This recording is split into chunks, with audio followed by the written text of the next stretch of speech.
बिहार विधानसभा चुनाव के परिणाम ने सबको हैरान कर दिया है, सबको चौंका दिया है। फिर चाहे वो सत्ता पक्ष हो या फिर विपक्ष हो। सत्ता पक्ष यानी एनडीए के लोग वो भी ऐसा नहीं सोच कर रखे थे या ऐसी उनको उम्मीद नहीं थी कितनी बड़ी संख्या में उनकी सीटें आने जा रही है, 200 से ज़्यादा उनकी संख्या जा रही है। वहीं विपक्ष यानी महागठबंधन और बाकी और भी पार्टियां, उनको भी अगर ऐसा वो मान के चल रहे थे कि अगर हार भी होती है तो इतनी बड़ी हार तो नहीं होगी, इसकी कल्पना उन्होंने नहीं की होगी। लेकिन चुनाव परिणाम जैसा आया, कल सबने देख भी लिया कि कितनी बड़ी संख्या में सीटें मिली हैं एनडीए को। इस बीच विपक्ष में सभी बड़े जो दल हैं उनको हार मिली है, बड़ी हार मिली है। आरजेडी की सीटें 25 पर सिमट गई हैं, कांग्रेस की सीटें 6 हो गई हैं। वाम दलों का भी खाता तो जरूर खुला है लेकिन वो भी बड़ी संख्या में सीटें नहीं जीत पाई, लगभग सभी सीटों पर हार मिली है उनको। और इसके साथ ही जो अलग पार्टियां थी, जैसे प्रशांत किशोर की जनसुराज पार्टी, वो 243 में से 238 सीटों पर अपने उम्मीदवार उतारी थी, उसको भी उसका खाता नहीं खुला है। उसके पूरा वोटर टोटल वोट उनका 10 लाख ही रहा है। इसके अलावा जनशक्ति जनता दल, जो तेज प्रताप यादव की पार्टी थी, लालू यादव के बड़े बेटे हैं, उनका भी खाता नहीं खुल पाया, वो भी महुआ से हार गए। तो सभी बड़े दल और सभी बड़े दल के नेताओं को मात खानी पड़ी है। अपनी सीट भले तेजस्वी जीत गए हों, लेकिन विपक्ष में एक ऐसी पार्टी है जो इस समय खुश नजर आ रही है, उसको अच्छी सफलता मिली है। उसने जैसे दावे किए थे उसके दावे भी सच साबित हुए हैं, और ये पार्टी है एआईएमआईएम। एआईएमआईएम 5 सीटें 2020 में भी जीती थी, 2025 के विधानसभा चुनाव में भी 5 सीटें जीत गई है। तो सभी बड़े दल अगर विपक्ष के हार रहे हैं तो एआईएमआईएम कैसे कामयाब हो पाई, कैसे जीत पाई, उसके पीछे क्या फैक्टर्स रहे, ओवैसी ने क्या रणनीति अपनाई, कैसी चाल चली उन्होंने, और उन्होंने किस तरह से मेहनत की, इन सभी चीज़ों पर आज हम बात करेंगे। सीमांचल पर पूरी हमारी चर्चा होगी। हमारे साथ हमारे दो खास लोग हैं, केशव जी और शिवेंद्र जी। ये आपको बताएंगे कि सीमांचल में ओवैसी का जादू कैसे चला है। तो सबसे पहले केशव जी, आपसे शुरू करते हैं। ओवैसी की जीत के, एआईएमआईएम की जीत के पीछे आप किन कारणों को देख पा रहे हैं?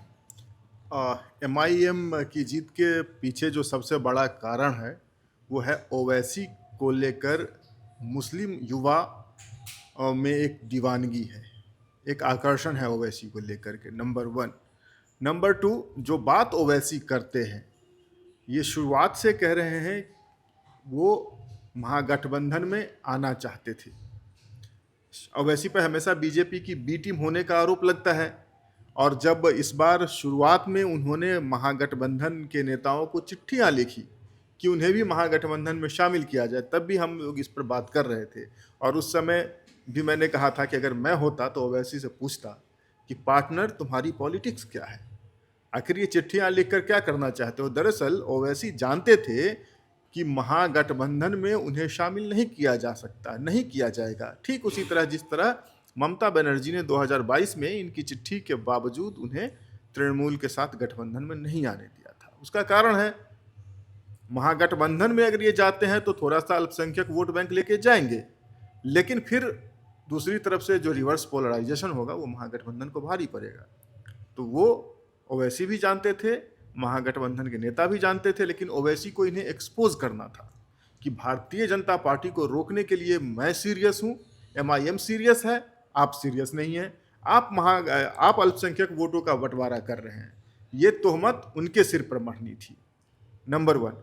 ओवैसी का जो जादू था इस बार, मुझे लगता है बिहार में इस बार फीका पड़ रहा था।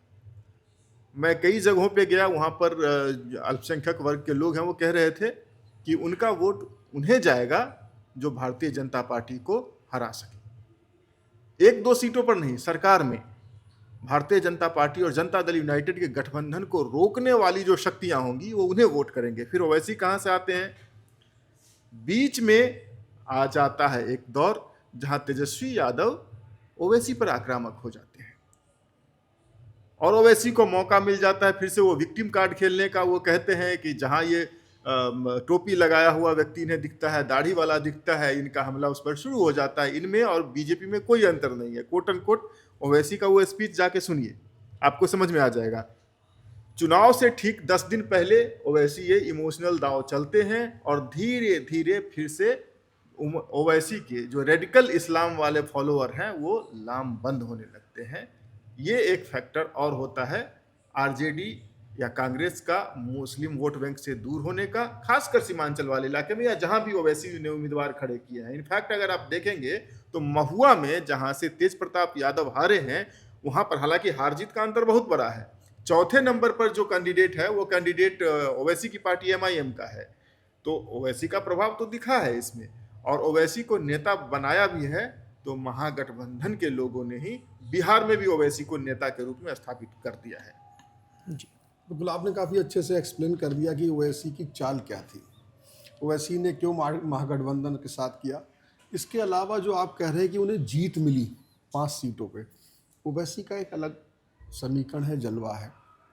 वो ये है कि आप किसी भी, सिर्फ बिहार की बात नहीं है, आप किसी भी प्रदेश में, आप महाराष्ट्र में भी देख सकते हो, उत्तर प्रदेश में खाता नहीं खुला है वो अलग बात है, लेकिन मैं यहाँ पर आऊँगा जहाँ पर मुस्लिम वोटर इतने हों कि निर्णायक हो सके। जी बिल्कुल। अगर मुस्लिम वोटर इतने हैं कि वो निर्णायक हो सके तो आप मान लीजिए कहीं भी ओवैसी होंगे जीत जाएंगे। बिल्कुल आपको बात मेरी गलत लग सकती है, ये बात सांप्रदायिक नहीं है, ये एक वोटर का नेचर है। जहाँ पर, और ये वोटर का नेचर सिर्फ ओवैसी के वोटर का नहीं है, मुस्लिम का है। आप इस नेचर को थोड़ा आगे जाके देखेंगे तो अगर बीजेपी पूरा ये जो करती है, जिसे कहते हैं बात करती है, तो जब वो मुस्लिम की बात करती है, जब वो शरणार्थियों की बात करती है, घुसपैठियों की बात करती है, तो वोटों के ध्रुवीकरण की बात। किस वजह से? अगर वो ध्रुवीकरण होकर वोटर एक जगह आ जाएगा तो बीजेपी की जीत सुनिश्चित हो जाएगी। मुस्लिम के पास ये अवसर हो सकता है, लेकिन कहाँ? कश्मीर में, बंगाल की बात हो रही ना, बंगाल के उन इलाकों में जहाँ पर वो तो या तो डिसाइडिंग में हो, लगभग 30-40% हो, या फिर वहाँ पर अगर थोड़ा सा भी तीसरा कैंडिडेट ऐसा आ जाए जो थोड़ा, अब देखिए आप ओवैसी को वोट कटवा कह रहे हैं वो अलग बात है, लेकिन इतना वोट कटवा आ जाए कि ओवैसी का बैलेंस हो जाए, मतलब वो जो 10% का आंकड़ा है वो कहीं खप जाए इधर उधर के इंडिपेंडेंट वगैरह में, तो वो ओवैसी का वोट एकदम ध्रुवीकरण वाला वोट है। परंतु वो वोट जो है बहुत ही रणनीतिक वोटिंग करता है। कैसे? जहाँ पे ओवैसी जीतते नहीं दिख रहे हैं, वो ओवैसी खड़ा करके देख ले कैंडिडेट, वो 2-3 हज़ार पे टिक जाएगा, 2-4 रिश्तेदार वाला होगा। लेकिन किशनगंज जैसा इलाका, सीमांचल का जो आप बात करते हैं, आप बेहतर उसको समझ सकते हैं कौन, उनमें उन वोटर को मालूम था कि मैं अगर ओवैसी के साथ खड़ा हूं तो ये सीट जीत सकती है। ठीक है ना? अब आप कहोगे बिहार के सारे मुस्लिमों का ऐसा नहीं, वो वही रणनीति के तहत है। अगर वो आपको पटना में भी एक सीट ऐसी मिल जाए तो आप सीमांचल कहना भूल जाएंगे। बिल्कुल। बशर्ते पटना में एक हाँ, फुलवारी शरीफ विधानसभा है जहां पर अल्पसंख्यक मत निर्णायक तो नहीं लेकिन काफी है। हाँ, लेकिन अगर वो निर्णायक में हो जाए, ये देखिए वो कैलकुलेशन करता है वोटर, हर वोटर करता है, खाली आप मुस्लिम को मत कहिए, आप भी करते हैं। और यही वजह थी कि आज तक बिहार की जो पूरी राजनीति थी, इस पर भी बात करूंगा मैं, लेकिन अभी आपने चूंकि ओवैसी की बात पूछी है, तो ओवैसी का जो वोटर है उसने जहां पर उसे ये लगा कि यहाँ पे ओवैसी का साथ देने से निर्णायक जीत है, वो वहां गया, और जहां पे उसे नहीं लगा तो वो आरजेडी के साथ गया। आप ये नहीं कह सकते मुस्लिम आरजेडी के साथ नहीं था या बीजेपी को हराने के लिए नहीं था, परंतु अगर उसे बीजेपी के हराने के लिए आरजेडी और ओवैसी में से एक चुनना हो तो वो किसे चुनेगा? ओवैसी को। प्राथमिकता ओवैसी होगी, ये मेरा इस पर कहना, और इसी का फायदा उन 5 सीटों पर मिला है। जी बिल्कुल, आपने सही कहा। और इस जीत को लेकर, ओवैसी की 5 सीटों की जीत को लेकर 3 तरह की बातें सामने आ रही हैं। 3 वजह गिनाई जा रही हैं सियासी गलियारों में। वजहें, उन वजहों पर एक एक करके बात कर लेते हैं। पहली वजह, जैसे कि आपने कहा केशव जी, कि भावनात्मक अपील कर रहे थे एक वो, और सहानुभूति का भी फैक्टर उनके साथ काम कर रहा था। पिछली बार 5 विधायक जीते, 5 में से 4 विधायक 2022 में आरजेडी ने तोड़ लिए, तो उसका भी जनता में एक गया मैसेज कि देखिए आरजेडी के लोग कैसे हमारे विधायकों को तोड़ लेते हैं और फिर हमें गठबंधन में भी शामिल नहीं करते हैं। जब हमने कोशिशें की, चिट्ठियां लिखी और उनके दरवाजे तक पहुंचे तब भी, तो ये सहानुभूति वाला फैक्टर तो उनके पक्ष में काम किया है। सहानुभूति वाला फैक्टर अगर मैं सच समझ रहा हूं तो बहुत ज़्यादा काम नहीं किया है। इनफैक्ट वो बैकफायर ही कर रहा था। आप देखिए मुस्लिम मतदाताओं का वन लाइन एजेंडा क्या होता है? भारतीय जनता पार्टी को रोकना। मैं किसी फिल्टर में बात नहीं करता हूँ, बहुत ओपनली बात करता हूँ। एक ही एजेंडा होता है मतदान में, तो यही एजेंडा होता है ना। जब 2020 चुनाव के नतीजे आते हैं, ओवैसी की पार्टी MIM सीमांचल में 5 सीटें जीत जाती है, और सरकार किसकी बनेगी इसको लेकर के थोड़ा सा संघर्ष तो जरूर होता है, क्योंकि पिछले बार के आंकड़े बहुत कट टू कट थे।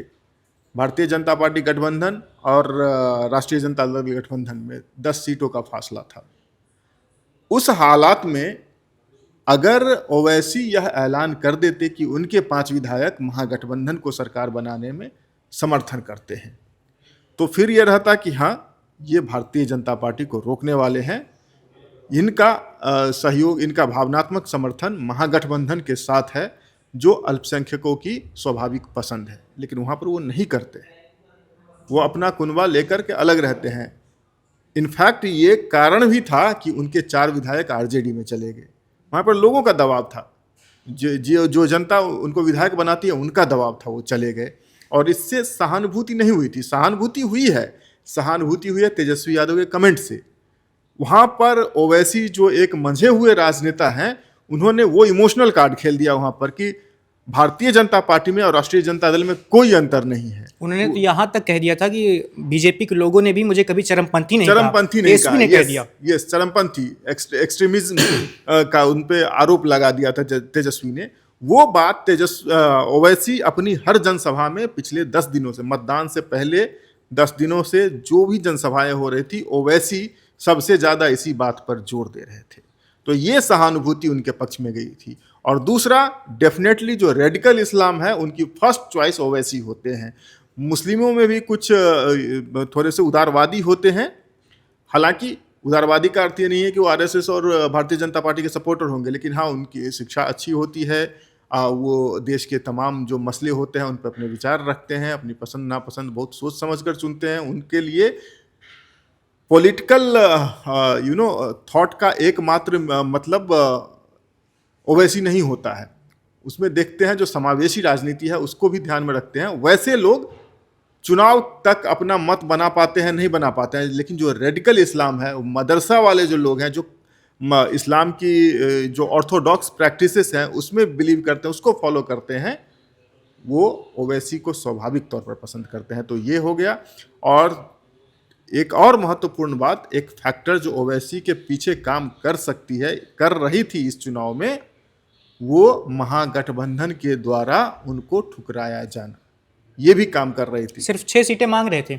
6 सीटें मांग रहे थे, जी बिल्कुल। इस पर भी हम आगे बात करेंगे। जी, आपसे भी शिवेंद्र जी, आपसे भी जवाब लेंगे। केशव जी, आप ही बाकी 2 सवालों को जवाब दे दिए, उसके बाद हम तीनों सवाल का जवाब फिर से शिवेंद्र जी से लेंगे।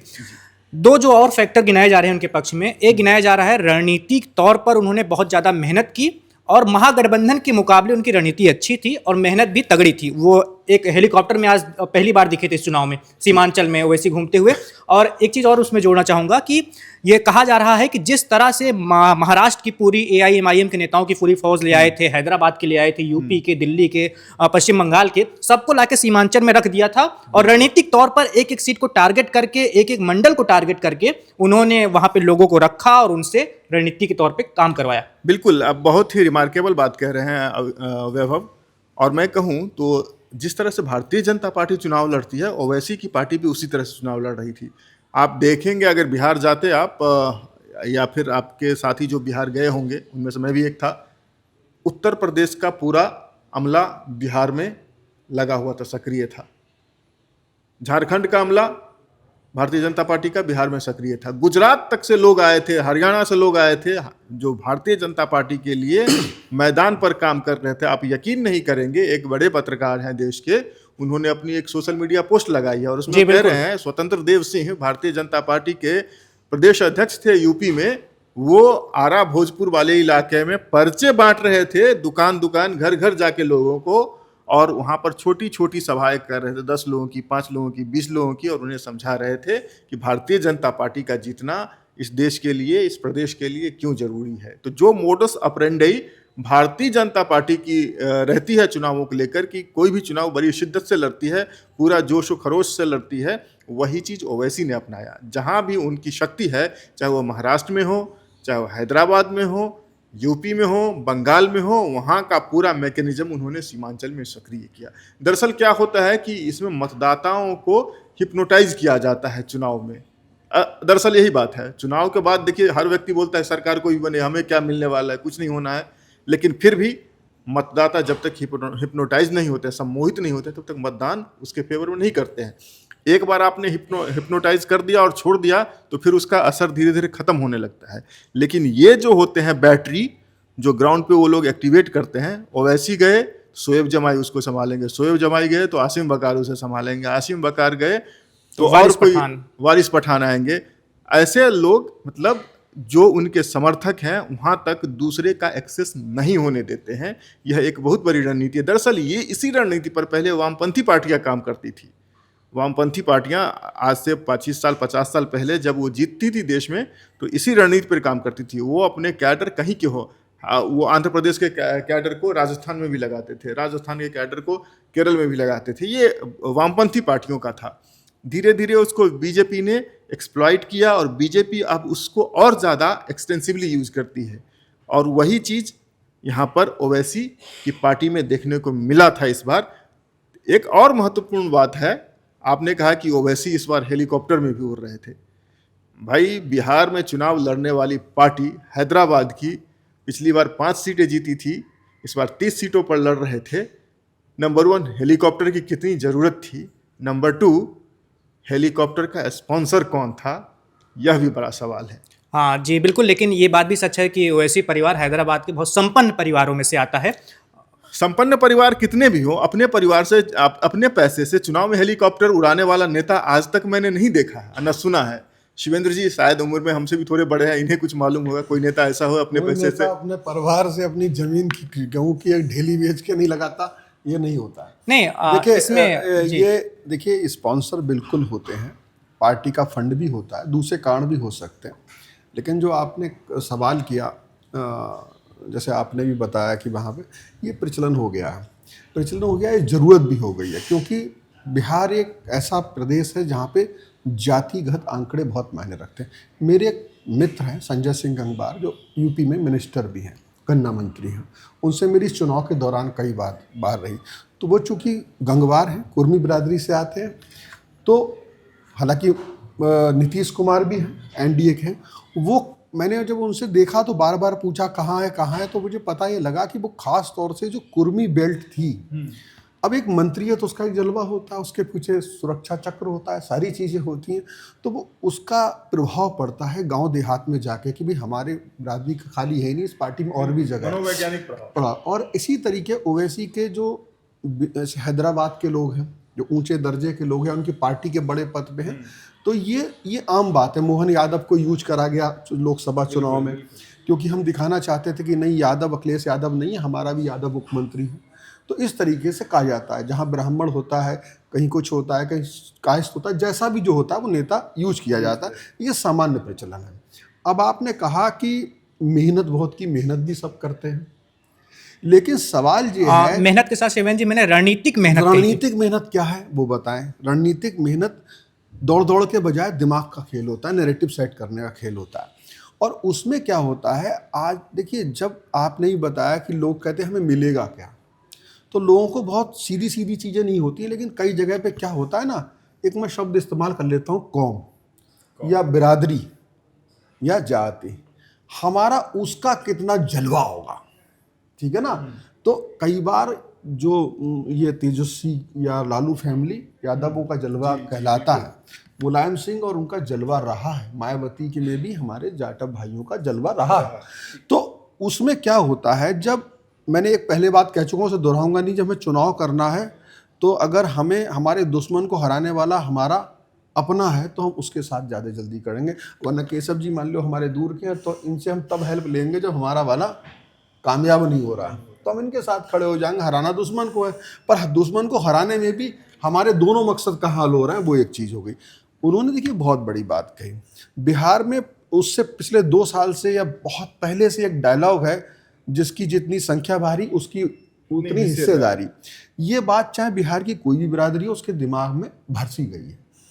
अब इस बात का फायदा जब भी उठाया, जैसे ही वो क्या नाम था, सहनी, मुकेश सहनी, आप उसे उप मुख्यमंत्री बना देते हैं, है नहीं। और ये इन्होंने इस बात को पकड़ लिया कि मुस्लिम क्यों नहीं बन सकता, उन्हीं की पार्टी में इतने मुसलमान है, उसमें से किसी घोषित के बहुत बड़ा मुद्दा है।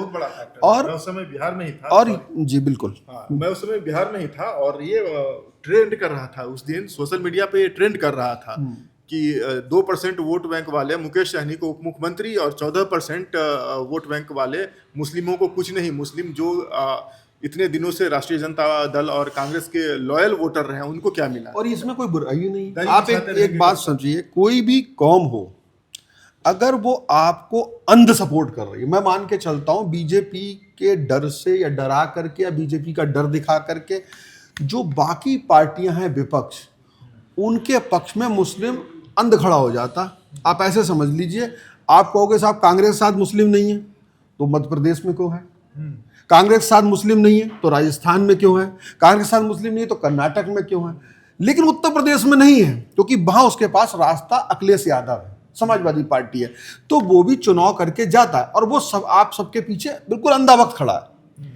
और उसके बावजूद आप जब ताकत में आने की बात कर रहे हो पूरा सब, तो उसके लिए मुट्ठी भर कुछ नहीं दे रहे हो, उसे दरी फट्टा बिछवाने की बात कहेंगे अगर वैसी, तो क्यों नहीं मान लेगा वो? भाई आप मुस्लिम, आप एक मिनट हिंदू व्यक्ति की मत सोचो, आप सोचो एक मुस्लिम युवक हो, अब उस समय वो वैसे ही हमसे कह रहे हैं तो हमें समझ आएगा यार हमें दरी फट्टा बिछाना है और हमें सत्ता आने पे कुछ भी नहीं मिलना, हमें एक आदमी ऐसा नहीं मिलना जिससे कहते भाईजान हमारी ये समस्या है, तो फिर इसी भाईजान को ना बना दे हम, क्या दिक्कत है हमारी? जे कम से कम मुखर तो है, हमारी बात उठाने को तो आएगा। उन्होंने ये भी कहा, उन्होंने अभी ये भी बहुत बड़ी बात देखो कही उन्होंने, जब एक, हालांकि वो घटना बहुत ही निंदनीय और हुई, जो महाराष्ट्र में ट्रेन में एक को मुस्लिम पूछ करके मार दिया, एक किसी फोर्स के बंदे ने, पैरामिलिट्री फोर्स के बंदे ने, तो वो बात की बात ओवैसी ने उठाई, इन्होंने नहीं उठाई। मतलब ये जागरूकता की भी कमी है, मैं कौन सा मुद्दा कहाँ उठाना है, कितना उठाना है, लपकना है, सारी चीजें हैं। और उन्होंने हर बात का, देखिए ओवैसी बहुत अच्छे प्रवक्ता भी हैं, इससे आप इनका, और शब्दों का चुनाव, और सबसे बड़ी बात है उन्होंने कई, जब ये ऑपरेशन सिंदूर हुआ उन्होंने सभी कौमों में अपने आलोचक लगभग बंद कर दिए, क्योंकि देश के साथ खड़े होकर, देश की सरकार के साथ खड़े होकर पाकिस्तान का को करके, तो उनके ऊपर अब ये तो नहीं रहा कि आप उन्हें एकदम वो कह दें, अतिवादी कह दें, तेजस्वी यादव ने वही गलती वो कह दें, उन्हें रेडिकल इस्लाम का फॉलोअर कह दें। इस्लाम की बात करना, मैं भी हिंदू धर्म के अगर कोई मतलब उस पर अत्याचार होगा तो मैं करूंगा, तो मैं कोई वो थोड़ी हो जाऊंगा अतिवादी, एक्सट्रीमिस्ट थोड़ी हो जाऊंगा। इसी तरह अगर मुस्लिम की ऊपर अत्याचार होता है और वैसे आके खुल के संसद में बोलते हैं, कहीं बोलते हैं, तो हम उनकी बात सुनेंगे ना, लोकतंत्र है, हम उन्हें अतिवादी थोड़ी कह देंगे। और एक मुस्लिम भी चाहेगा मेरी बात कोई उठाई जाए, तो उसको मौका अगर आप उस होते हुए नहीं देते, जबकि आप दावा कर रहे हैं कि आपके लिए खड़े हैं और देश की सरकार आपके खिलाफ है, रोज आप जब मंच पर चीख रहे हैं आकर, आप मंच पे भाजपा को किस बात पे कहते हैं कि अल्पसंख्यकों की दुश्मन है, और जब अल्पसंख्यकों की बात आती है तो ना तो उसे दरी फट्टा के अलावा कुछ दे रहे हो और ना उसकी बात उठा रहा, तो वैसी उठा रहा, तो वैसे शायद जाएंगे, उनको 5 सीटें दे दी उसने, दिक्कत क्या है? और जिस दिन अगर ओवैसी का, तो वो पार्टी का नाम ऐसा है और सारी चीजें हैं, वरना ओवैसी ने जिस तरह से पाकिस्तान के विरुद्ध बात की थी तो बहुत सारे हिंदू उनकी तारीफ बोल रहे थे, और उनकी पार्टी का नाम अगर कुछ ऐसा नहीं होता, मतलब खास मुस्लिम एक धर्म के नाम पे नहीं होता, कोई जनता पार्टी, कोई ऐसी कुछ ऐसा पार्टी का नाम होता, तो आप देख लीजिए सीटें बढ़ जाती, ये हिंदू भी वोट देता उन्हें। नहीं, इनफैक्ट ये जो पॉइंट है, ये बहुत रिमार्केबल पॉइंट ये भी है, ऑपरेशन सिंदूर के टाइम पे जो उन्होंने अपना एक क्रिएट किया था फैन बेस, जो उन्होंने अपनी एक लाइन ली, स्ट्रॉन्ग लाइन ली थी अगेंस्ट पाकिस्तान। हालांकि ओवैसी ये पहली बार नहीं था कि पाकिस्तान की मुखालिफत कर रहे थे, जब भी उन्हें मौका मिला है वो हिंदुस्तान का पक्ष रखते हैं। इनफैक्ट ओवैसी ऐसे नेता हैं, केशव जी बहुत अच्छे से रखते हैं। मैं थोड़ा सा और आ जाऊं, जिस तरह अभी आप एक बड़ी महत्वपूर्ण घटना हुई जी, हमारे देश की सरकार की बहुत सी रणनीति होती है, किस देश में क्या रिवाज है, वहां क्या पहना जाता है, वहां किस चीज का पूजा होता है, हमारे उससे व्यापारिक और रणनीतिक संबंध बढ़ रहे हैं। जब देश के विदेश मंत्री ने, जब आमिर खान जो तालिबान सरकार जो अफगानिस्तान, उसको बुलाया, तो इस पे भी टांग खींचने से, इस पे भी आलोचना से बाज नहीं आया, लेकिन ओवैसी क्या थे, ओवैसी ने इसमें एक इतना स्पष्ट पद रखा, वो पक्ष रखा, मैं कहना चाहूँ उन्होंने वो रखा है जो देश के डिप्लोमेट को रखना चाहिए। बिल्कुल। और उन्होंने वो कहा उनके देश में क्या मतलब, भाई हम अपना व्यापार करेंगे जी। इसी बात को मैं थोड़ा और डिसिफर कर देता हूं हमारे दर्शकों के लिए कि शिवेंद्र जी जो बात कह रहे हैं, ओवैसी का आग्रह मुस्लिमों में ही इस बात से कैसे और मजबूत हुआ होगा। दरअसल ओवैसी को क्या कह के अलग रखा जाता था कि चरमपंथी हैं। इस बार भी तेजस्वी यादव ने वो ट्राई किया, इस बार वो गोली सही निशाने पे लगी नहीं। ओवैसी ऑपरेशन सिंदूर के टाइम में भारतीयता का हिंदुस्तानियत का बहुत बड़ा प्रवक्ता मुस्लिम बने रहते चेहरा हैं। अगर मुस्लिम कहा चेहरा। जाए तो मुस्लिमों को उन्होंने बिल्कुल। मतलब एक जो आदर सम्मान की तरह देशभक्त थी, वो वाली मुस्लिम, चीज़ देशभक्त थी। मुस्लिम, देशभक्त मुस्लिम। तो फिर मुस्लिम युवा जो वतन परस्त है, उनको समझ में आया भाई इनसे बढ़िया तो ओवैसी है। हमारे क्या कहते थे, ओवैसी देश के खिलाफ है, हिंदू के खिलाफ है, भारत के खिलाफ है, यही सारे लोग कहते हैं। नैरेटिव तो यही था। उस नैरेटिव को ओवैसी ने एक बार से तार तार कर दिया। और देखिए यही कारण है कि अच्छा, ये ओवैसी ने किया कहाँ था, सबसे पहले बिहार के मुजफ्फरपुर के पास तुर्की में आकर के ढाका से उन्होंने अपने उम्मीदवार भी उतारे और हिंदू उम्मीदवार को उतारा। उन्होंने यहीं पर आके भारत जिंदाबाद के नारे लगाए थे, उन्होंने टोपी हटा के साफा बांधा था। तो ये सारे जो उन्होंने अपने एट्रीब्यूट्स चेंज किए थे, उसका भी फायदा उनको इलेक्शन में मिला है। उनका जो उनकी एक जो अपील थी ना, उसको और व्यापकता मिली है। न केवल मुस्लिमों में उनका जनाधार बढ़ा है। एक तो रेडिकल इस्लाम उनके साथ पहले से था, दूसरा है जो थोड़ा उदारवादी भी है, जिसमें देशभक्ति की बात होती है, जिसको इसलिए ओवैसी से दूर रखा जाता था कि ओवैसी चरमपंथी हैं, वो भारत को पसंद नहीं करते हैं, वो हिंदुओं को पसंद नहीं करते हैं। बात और जोड़ दूं, उसको भी उन्होंने ओवैसी ने चेंज कर दिया था वहां पे। जो थोड़ा सा लिबरल या थोड़ा वैसा, तो वो इस्लाम, वो बंदा कभी कभी ओवैसी के मंच पे अगर हिचकता होगा, तो आप वही बात कह रहे हैं, वो उसे अब किसी को भी, इवन मुझे भी मान लो मैं तो मुझे मालूम है यार, ये बंदा जो है हमारे देश को प्रेजेंट करने अमेरिका में गया था, तो उसके मंच पे खड़े होने पे किसी को अब कोई शिकायत नहीं है। इनफैक्ट मतलब शिवेंद्र जी कह रहे हैं एकदम बिल्कुल सही है। मैंने ये ग्राउंड पे भी देखा कि अब ओवैसी की स्वीकार्यता भरी है, तो उसका फायदा भी होना ही था। इस चुनाव में उस बात पर भी मुहर थी कि जब देश की संप्रभुता का सवाल हो, आपको देश के साथ खड़ा होना पड़ेगा। कांग्रेस और आरजेडी को उसका भी नुकसान हो सकता है, क्योंकि जब भी ऐसे मौके आते हैं, ये अपना अलग स्टैंड बना लेते हैं। बिल्कुल। और इसमें मैं भी कुछ जोड़ना चाहूँगा, आप सबने जो बातें अभी उठाई हैं। ओवैसी के पीछे जो मुझे दो प्रमुख चीज़ें लगती हैं कि वो इतना ज़्यादा अच्छे से बोलते हैं। पहली बात तो उनकी बोलने की कला जो है, वो देश के चुनिंदा नेताओं में से एक है जिनकी 3 भाषाओं पर अच्छी पकड़ है। पहली बात, वो अंग्रेजी अच्छी बोल लेते हैं। वो जब विदेश में रहते हैं, जब भारत का प्रतिमंडल के रूप में जाते हैं, डेलीगेशन में जाते हैं, तो वहाँ पर जब भारत का पक्ष रखते हैं, तो वो अंग्रेजी में, अच्छी अंग्रेजी में बातचीत करते हैं। लंदन से पढ़ाई भी की है। इसके अलावा वो उर्दू बहुत अच्छी बोलते हैं। जब वो हैदराबाद में कल जीत के बाद प्रेस कॉन्फ्रेंस की थी उन्होंने, तो वो वहां पर वो प्रधानमंत्री नहीं बोल रहे थे, वजीर आजम कह रहे थे, मुख्यमंत्री नहीं, वजीर आला बोल रहे थे, क्योंकि उनको पता है मैं हैदराबाद के लोगों से अगर मुझे जुड़ना है तो यहाँ के लोगों में उर्दू बोलना पड़ेगा। और वहीं जब वो दिल्ली आते हैं और बिहार जाते हैं, तब वो मुख्यमंत्री और प्रधानमंत्री बोलते हैं। हिंदी भी अच्छी, अंग्रेजी भी अच्छी, और उनकी उर्दू भाषा पर भी अच्छी पकड़ है। आपने बिल्कुल सही बात की। मैं इसको थोड़ा सा और एक्सप्लोर करना चाहूँगा, क्योंकि यहाँ भी रणनीतिक बात है। देखिए, कई बार क्या होता है कि जो भाषा होती है ना, वो किसी धर्म से, उर्दू हम भी बोलते हैं, बहुत से शब्द मैं दिन भर उर्दू के बोलता हूँ, उर्दू हिंदी में समा गई है। और कहते हैं हिंदी की मौसी, ऐसे करके जिनकी दूसरी भाषा है वो हम सब की, भारतीयों की, तो वो बोलना। लेकिन क्या होता है, कभी कभी किसी भाषा को अपना मान लेते हैं। तो उसमें मुस्लिम का एक वर्ग मानता है कि मुगल काल से चूंकि सारे खाते किताबें हैं, सारे रिकॉर्ड्स उर्दू में थे, तो अभी भी दिमाग, तो वहाँ उर्दू बोल के भेजो तो लगता है कि हमारी कोई बात कर रहा है। ऐसे ना कोई संस्कृत के श्लोक बोल दे तो उसे ऐसा समझने लगते हैं हम लोग कि बिल्कुल वैदिक जो हमारे काल से हमारे लिए बहुत खास है हिंदू धर्म, भले ही वो बिल्कुल पूरी तरीके ऑडियंस से जुड़ाव होना ही तो चाहिए। ये भी उनकी रणनीति है। दूसरी बात, इस पूरी चीज़ में जो आ गया, अब उनको मैंने सारी चीज़ें बताई। एक बात मैं और कहना चाह रहा था कि जो आपने की प्रवक्ता, और दूसरी बात, प्रवक्ता कब है? आपने देखा जब मोदी जी की माँ को किसी ने अपशब्द कहा, वहाँ वो बहुत सलीके से उसको कर गए, सबने उसको डिफेंड किया कि ये विक्टिम कार्ड खेल रहे हैं मोदी। उन्होंने नहीं कहा, उन्होंने कहा आपको किसी का विरोध करना है तो आप अच्छी भाषा में कर सकते हो। उसके लिए क्या जरूरी है? आपको संवैधानिक समझ जरूरी है, कानूनी समझ जरूरी है, सोशल जो हार्मोनी है उसको समझना जरूरी है। अब यहाँ पर कुछ लोग इस बात से ऐतराज़ करते हैं और इस बात से उन्हें टारगेट करते हैं। हो सकता है गुस्सा भी आता है, और दूसरा पक्ष भी ऐसा होता है कि कभी कभी वो किसी मुस्लिम की बात को बहुत ज़्यादा उठाते हैं। तो उसमें उठाएगा आदमी, लोकतंत्र में हक है, उठाएगा, उसमें क्या करोगे?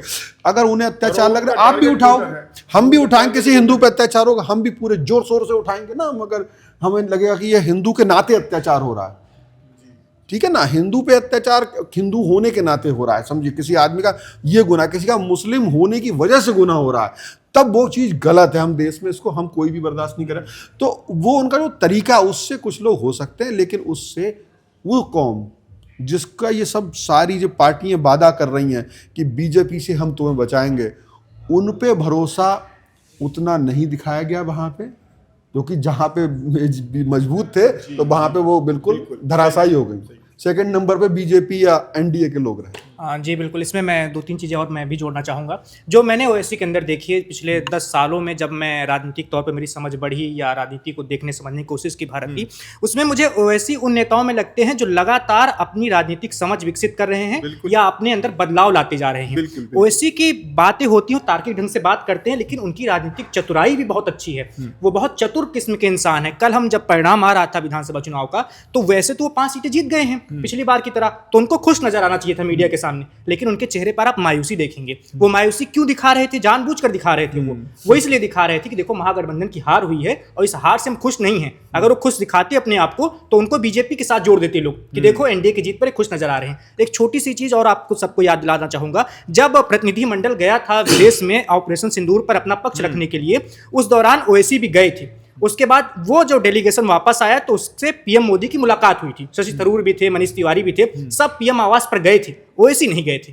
ओवैसी प्रतिनिधि मंडल में जाकर विदेश में पक्ष तो रखते हैं भारत का, लेकिन वो पीएम मोदी के साथ दिखने में बचते हैं। बिल्कुल, जब भी उन्हें मौका लगता है वो ये दिखाते हैं वो भारत के साथ खड़े हैं, लेकिन बीजेपी के साथ नहीं खड़े, भारत के साथ खड़े हैं, भारतीय जनता पार्टी के साथ नहीं खड़े हैं। यही ओवैसी का एक जो स्टैंड है और यही जो उनकी काबिलियत है, वो काबिल तारीफ है। और बतौर राजनीतिक अगर आप मैं मान लीजिए मैं किसका समर्थक हूँ नहीं, वो एक अलग बात है। मान लीजिए मैं किसी व्यक्ति विशेष राजनीतिक का समर्थक नहीं हूँ, लेकिन उसने जो अच्छी बात कर दी, देश हित में करी, मैं उसके साथ जाऊंगा। लेकिन रणनीतिक तौर पे ये भी बताऊंगा कि भाई देश की बात थी इसलिए मैं साथ खड़ा था, लेकिन चूंकि मेरी विचारधारा इनसे नहीं मिलती है, मान लीजिए मैं नीतीश कुमार को मान लो नहीं पसंद करता हूँ या मैं तेजस्वी पसंद नहीं करता हूँ, तो जब वो लोग अच्छा काम करेंगे तो खड़ा होऊंगा उनके साथ, उनका समर्थन करूंगा, लेकिन मैं उनके साथ बचूंगा। तो ये राजनीति का एक अच्छा प्रकरण है। इसमें कोई ऐसी मैं बहुत चालाकी भी नहीं कहूंगा, इसे समझदारी कहूंगा कि हमारी राजनीति की धारा जिंदा रहे। बिल्कुल, देश और जनता का जो उत्थान है या उनका हित है वो सर्वोपरि है। बिल्कुल, ओवैसी की यही है, वो अपनी राजनीति को बहुत शार्प करते जा रहे हैं। और एक चीज मैं ओवैसी के अंदर और देखता हूं, मुझे वो राजनीतिक तौर पर चुनाव लड़ने की जो शैली है वो प्रधानमंत्री मोदी और अमित शाह से बहुत प्रभावित दिखते हैं। बहुत मिलती है। मैंने बताया ना, जो मोडस ऑपरेंडी बीजेपी की है वही ओवैसी अपना रहे हैं। अभी हमने भाषाओं पर बात की। पीएम मोदी जब किसी क्षेत्र में जाती है, जैसे वो मैं अवध से आता हूँ, अवध में जाएंगे तो अपनी भाषण की शुरुआत अवधी से करेंगे, वो मिथिला जाएंगे तो मैथिली से करेंगे। ठीक वही प्रक्रिया, वही चीज कह लें तो ओवैसी भी अपनाते हैं। और चुनाव लड़ने की जो तरीका पीएम मोदी का, अमित शाह का है, वो अपनाने की कोशिश करते दिखे बिहार चुनाव में ओवैसी। वो कई बार उनका एक बयान भी वायरल हो रहा है कि आप बीजेपी को नहीं रोक पाओगे, वो जनता से ऐसा कह रहे हैं। और उसके पीछे वजह ये देते हैं कि अगर आपको बीजेपी को हराना है तो बीजेपी के जैसा ही बनना पड़ेगा, उसके जैसा ही 24 घंटे 365 दिन चुनाव लड़ने वाले मोड में रहना पड़ेगा। बिल्कुल। और आखिरी जो हमारा फैक्टर था उस पर हम बात कर लेते हैं, वो है उम्मीदवारों का चयन। 5 विधानसभा सदस्य चुने गए 2020 में, 4 विधायक भाग जाते हैं। अगर कोई पार्टी का विधायक जीता हुआ चला जाता है तो वहां पर नया उम्मीदवार कौन होगा, ये चयन करना बहुत मुश्किल काम है। और उसमें ओवैसी ने होशियारी दिखाई और उसी होशियारी की वजह से 5 सीटें जो गंवाई थी या 5 सीटें जो जीती थी 2020 में, उसको फिर से 2025 में भी जीत लिया, भले ही 4 विधायक चले गए। एक संदेश भी दे दिया, और एक संदेश ये दे दिया कि भाई मेरी पार्टी से वो जीते थे, वो हो सकते हैं, लेकिन मेरी पार्टी का ही उसमें ऐसे मान के चलो 75% योगदान था। नेता तो वो थे, लेकिन अगर 25% आप में दम है, आप मुस्लिम नेता हो, युवा नेता और दम है, तो मेरी पार्टी के टिकट से जीत जाओ। बिल्कुल। और देखिए, मैं करीब 1 साल पहले ओवैसी जी से मिला था और ये सवाल भी मैंने पूछा था कि इस बार आपका क्या प्लान होगा, क्योंकि आपके जो 5 जीते हुए उम्मीदवार थे उनमें से 4 तो चले गए हैं, एकमात्र अख्तरुल ईमान बच गए हैं आपके पास। अब आप नेता कहाँ से लाएंगे? तो उन्होंने बहुत कैटेगरिकली कहा था कि हमें नेता की ज़रूरत नहीं है, हम कार्यकर्ता वाले पार्टी है, हम अपने कार्यकर्ताओं को लड़ाते हैं। और मैंने एक बात ये भी पूछा था कि अगर वो वापस आते हैं, उन्होंने कहा कि जिसने MIM के उसूलों के मुखालफत की है, जिन्होंने MIM के उसूलों के खिलाफ जा करके काम किया है वो नाक भी रगड़ लें, हम उन्हें वापस पार्टी में नहीं लेंगे, टिकट देने का कोई सवाल ही नहीं है। मैंने पूछा फिर किसे देंगे, तो बोले किसी को देंगे, वहीं का कोई होगा, गली का, मोहल्ले का, किसी के घर का, किसी का रिश्तेदार, जो भी होगा वो वहीं से होगा और वहाँ के लोग ये तय करेंगे। हमें नेता की जरूरत नहीं है, हमें अल्पसंख्यकों की भलाई करने वाले कार्यकर्ताओं की जरूरत है। जो आप बोल रहे हो उसमें मैं जरा सी बात जोड़ूंगा। ये वो पार्टी कर पाती है जिसका उस क्षेत्र में एक कैडर वोट होता है। ये बीजेपी भी बहुत बार दिखाती है। बीजेपी के बड़े बड़े नेता अगर सोचते हैं कि बीजेपी को वो अपने आप से वार्निंग करेंगे, ये करेंगे या अपने बेटे को वोट दे, तो वो कई बार क्या हो, बिहार में देखो सांसद नए बना दिए कई, बिल्कुल है नहीं, तो क्योंकि सड़क से उठा के स्टार बना देते हैं। तो ये बीजेपी के पास भी यही क्षमता है, उनके पास उनका कैडर का वोट है। और ये मायावती ने भी करा जहां जहां है। और लेकिन और उनका जो ओवैसी का है, उस सीमांचल इलाके की बात करें जहां भी ये अल्पसंख्यक वोट 40% के आसपास आ गया, वहां ओवैसी ऐसा कर सकते हैं। बिल्कुल, शिवेंद्र जी की बात में मैं थोड़ा सा और जोड़ना चाहूँगा। ये जो बात आपने कही, वो बात कई बार बीजेपी के बारे में कही जाती है, जैसा कि आपने भी बताया, नेता से बड़ा निशान, निशान सबसे बड़ा है, नेता उससे बड़ा नहीं है। बीजेपी में जैसा कि आपने कहा, केशव जी आपको भी पता है, बीजेपी में कई बार बड़ी बगावत हुई है। उमा भारती पार्टी छोड़कर गई हैं, कल्याण सिंह पार्टी छोड़कर गए हैं, लेकिन वो कहीं स्थापित हो पाएंगे नहीं, वापस उनको बीजेपी में ही आना पड़ा। लेकिन वहीं उलट हम कांग्रेस में देखें तो कांग्रेस से टूटी टीएमसी बनी, बंगाल पे राज कर रही है। कांग्रेस से टूटी वाईएसआर कांग्रेस बनी, आंध्र प्रदेश में राज कर चुकी है।